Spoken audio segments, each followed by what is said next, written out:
علیکم ورحمۃ اللہ وبرکاتہ۔ اللہم الحمنی رشدی وعوذنی من شر نفسی۔ بات چل رہی تھی روزہ کے بارے میں کہ روزہ کے جسمانی اور روحانی مقصد کے بارے میں بتایا جا رہا ہے۔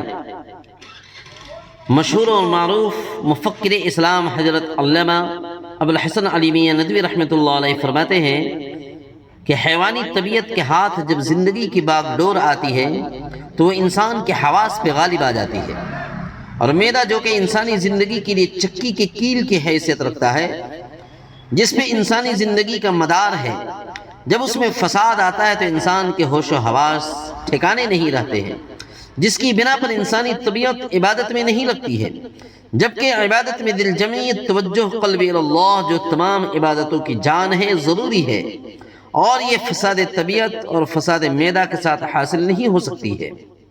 اسی لیے امام غزالی حجت الاسلام امام غزالی رحمۃ اللہ علیہ فرماتے ہیں کہ روزہ کے ذریعے انسان کے اندر صفات خداوندی پیدا ہوتی ہے۔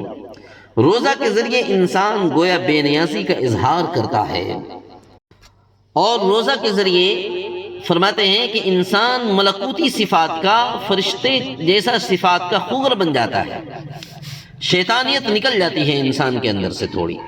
روزہ کے ذریعے انسان دن بھر کے لیے فرشتہ صفت نظر آتا ہے۔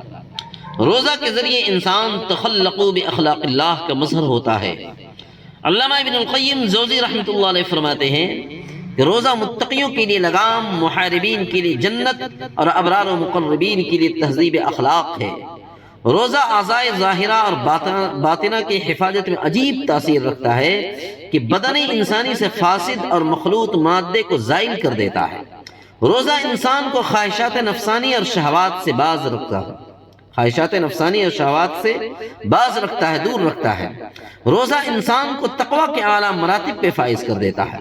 اس کے علاوہ اور بھی بہت سارے مقاصد شرعیہ، فوائد طیبہ اور اسرار الہیہ ہیں جن کا عقل سلیم اور فطرت مستقیم مشاہدہ کرتی رہتی ہے، اور یہ شہادت دیتی ہے کہ روزہ اللہ رب العزت کی طرف سے اس کے بندوں پر ایک احسان عظیم اور نعمت بے نظیر ہے۔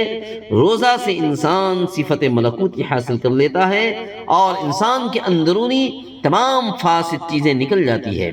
اسی لیے اللہ کے ارشاد بھی ہے، ارشاد باری تعالیٰ وَإِن تَعُدُّوا نِعْمَةَ اللَّهِ لَا تُحْصُوهَا، اگر تم اللہ کی نعمتوں کو شمار کرنے لگو گے تو احاطہ نہیں کر پاؤ گے، اتنی نعمتیں ہیں۔ اللہ تبارک و تعالیٰ روزہ بھی ایک نعمت عطا فرمائی ہے، اس نعمت کی ہمیں قدر کرنی چاہیے۔ اللہ تعالیٰ ہم سب کو اچھی طریقے سے روزہ رکھنے کی توفیق نصیب عطا فرمائے۔